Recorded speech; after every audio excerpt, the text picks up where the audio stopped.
വ്യാപാരി വ്യവസായ സമിതി വ്യാപാര സംരക്ഷണ സന്ദേശ ജാഥയ്ക്ക് പെരുമ്പാവൂരിൽ സ്വീകരണം നൽകി.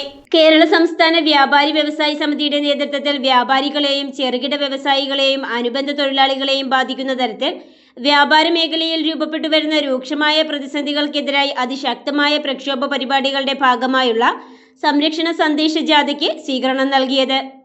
സമിതി area secretary John Jacob, president P Davis, treasurer Sarith S Raj, Baby Joseph, Shiyas, Biju P എന്നിവർ ചേർന്ന് സ്വീകരണം നൽകി.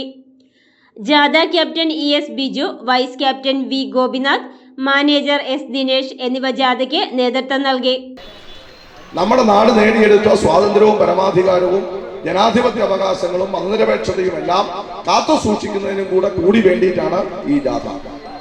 ചില്ലറ വ്യാപാര രംഗത്തേക്ക് വിദേശ നിക്ഷേപം സ്വീകരിക്കുക എന്ന് പറഞ്ഞാൽ വീണ്ടും അപകടകരമാകുന്ന സാഹചര്യത്തിൽ വൈദേശികാധിപത്യത്തിനെ ക്ഷണിച്ചു വരുത്തലാണ് എന്ന വിലയിരുത്തലിന്റെ അടിസ്ഥാനത്തിലാണ് ചില്ലറ വ്യാപാര രംഗത്ത് വിദേശ നിക്ഷേപം അനുവദിക്കാൻ പാടില്ല എന്ന നിലപാട് ഈ ജാഥയിലൂടെ സ്വീകരിച്ചു.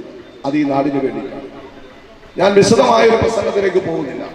തുടർന്ന് പ്രസിഡന്റ് പി ഡേവിസിന്റെ അധ്യക്ഷതയിൽ യോഗം ചേർന്നു.